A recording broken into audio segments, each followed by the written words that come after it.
Baik, Assalamualaikum warahmatullahi wabarakatuh. Waalaikumsalam warahmatullahi wabarakatuh. Warahmatullahi wabarakatuh. Alhamdulillahi rabbil alamin. Wassalatu wassalamu ala asrafil anbiya'i wal mursalin. Sayyidina Muhammadin wa ala alihi wa sahbihi ajma'in. Yang pertama-tama, yang paling utama, marilah kita tingkatkan rasa syukur kita atas kehadiran Allah Subhanahu wa taala, yang mana berkatnya lah kita telah diberikan kesehatan hingga kita bisa bernapas sampai sekarang. Salawat beriringkan salam tak henti-hentinya kita curahkan kepada junjungan Nabi besar kita Nabi Muhammad sallallahu alaihi wasallam. Allahumma shalli wa sallim wa barik alaihi. Baiklah, saya dari perwakilan dari kelompok 2 ingin menjadi moderator. Selanjutnya yaitu pembacaan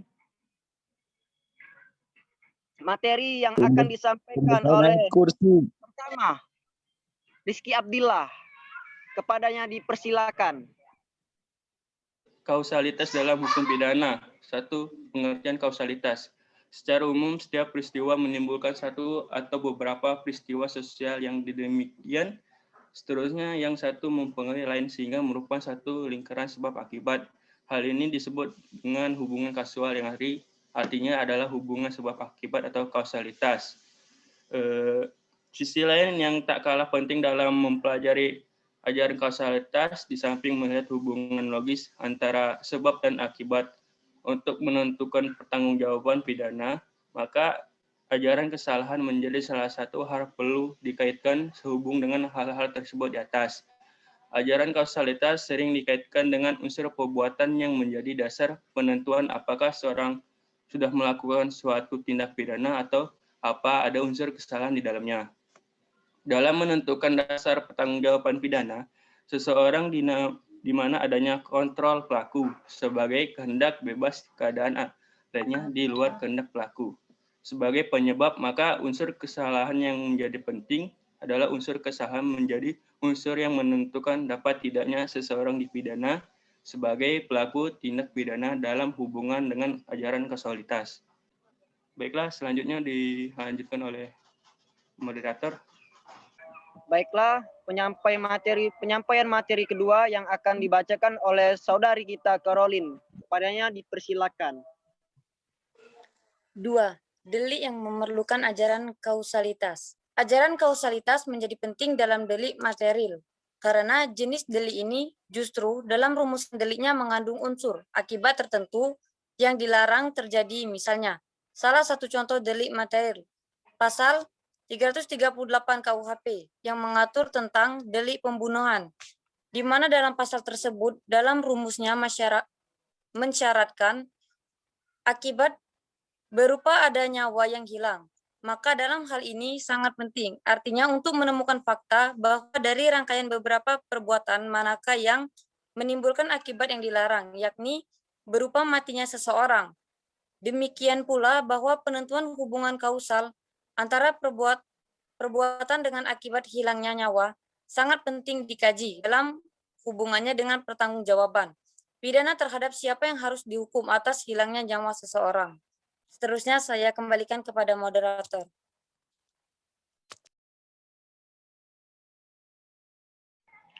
Oke, baiklah. Penyampaian materi selanjutnya yang akan dibacakan oleh saudari kita yaitu Mayang Sari. Kepadanya dipersilakan. 3. Teori-teori kausalitas.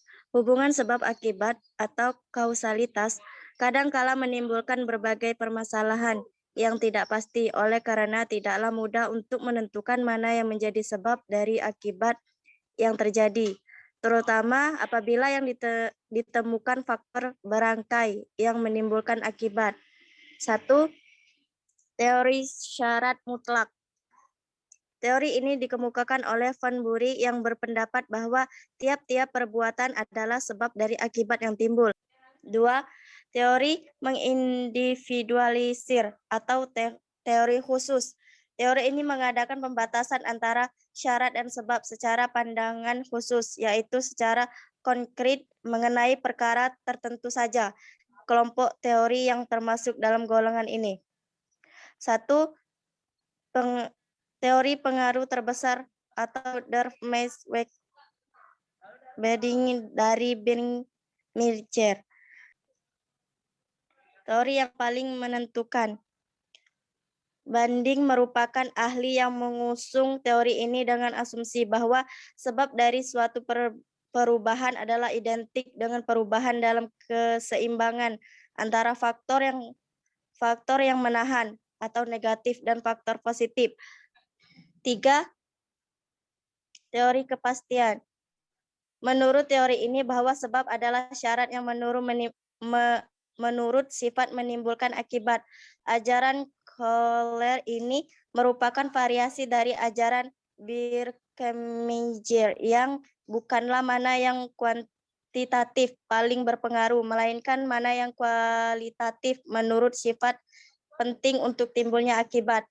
4. Teori Letzte Bedingung dari Ortmann. Menurut teori ini bahwa sebab adalah syarat penghabisan yang menghilangkan keseimbangan antara syarat positif dan syarat negatif, sehingga akhirnya syarat positif yang menentukan teori ini dapat menimbulkan kesulitan karena mungkin akan terjadi orang yang seharusnya dipidana tetapi tidak dipidana. Selanjutnya saya serahkan kepada moderator.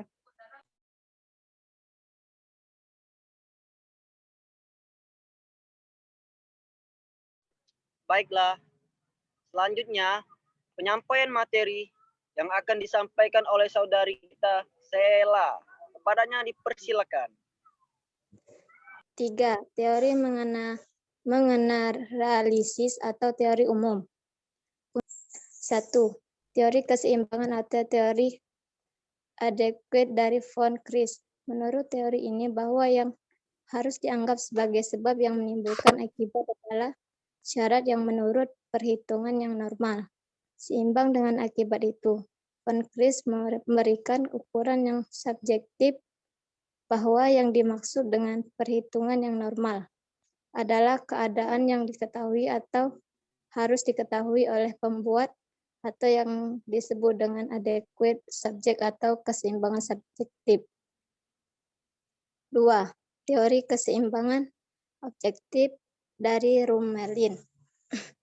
Menurut teori ini, bahwa yang dimaksud dengan perhitungan yang normal itu bukan hanya keadaan yang kemudian akan diketahui secara subjektif, tetapi juga keadaan yang akan diketahui secara objektif.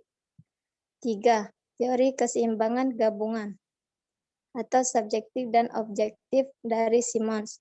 Teori ini merupakan gabungan antara teori keseimbangan yang subjektif dari von Christ dan teori keseimbangan yang objektif dari Rumelin. Menurut Simons, untuk menentukan syarat sebagai sebab yang menimbulkan akibat haruslah memperhitungkan A. Keadaan yang diketahui oleh pembuat sendiri, dan B. Keadaan yang diketahui oleh orang banyak. 4.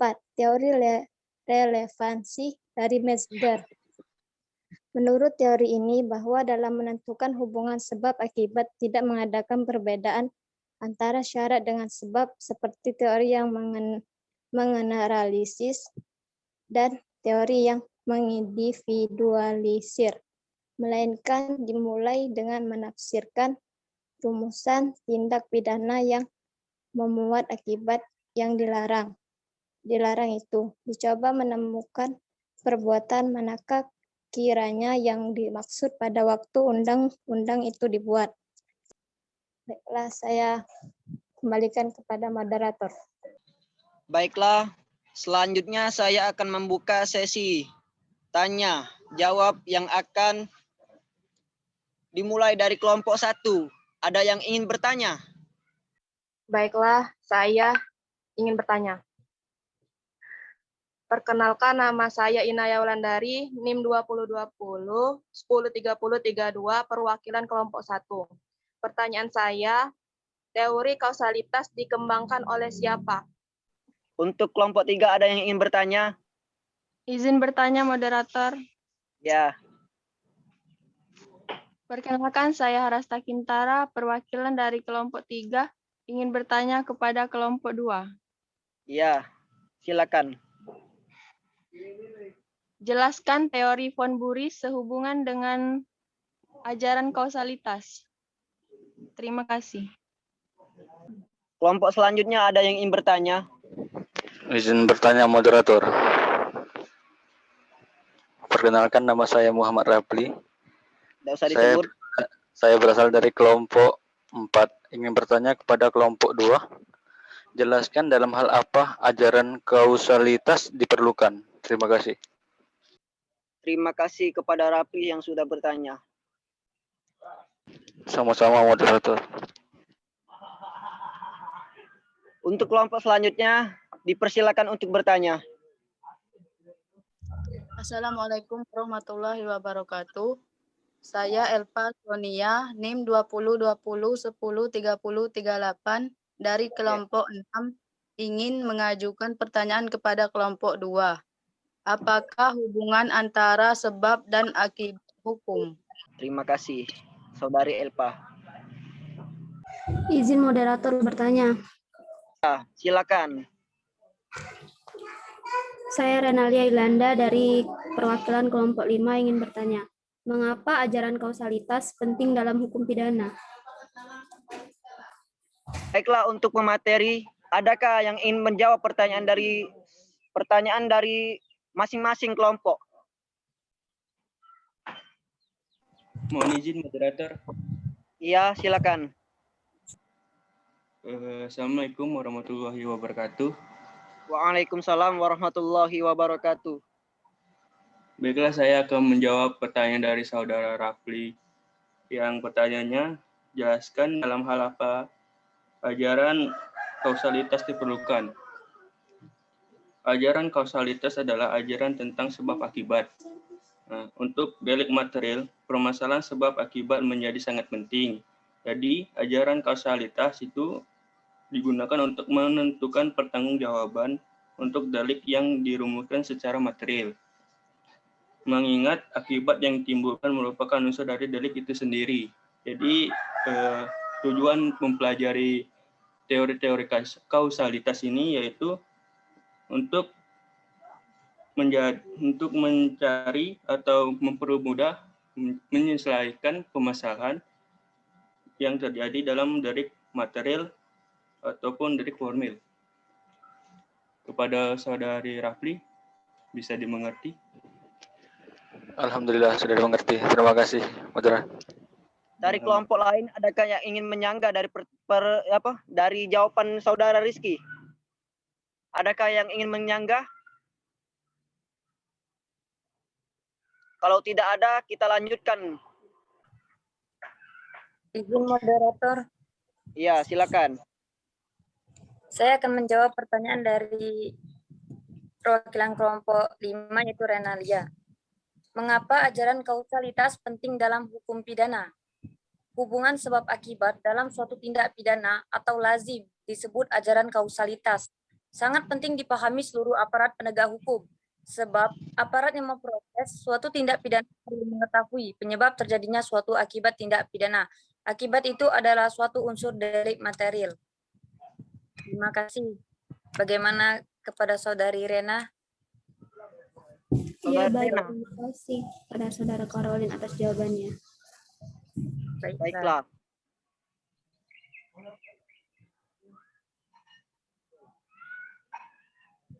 Untuk pemateri, mohon dilanjutkan untuk menjawab pertanyaan dari masing-masing kelompok.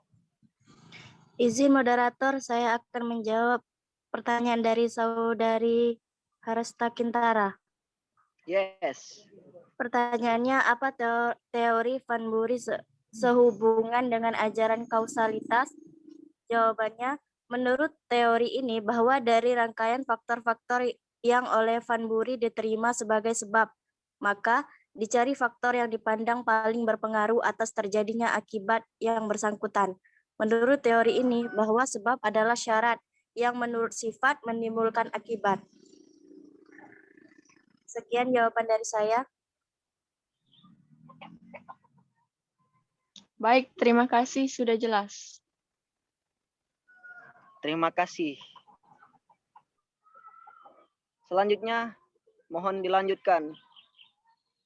Lanjut. Baiklah, saya akan menjawab pertanyaan Elpasania.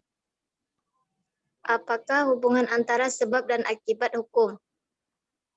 Jawabannya, apa prinsipnya?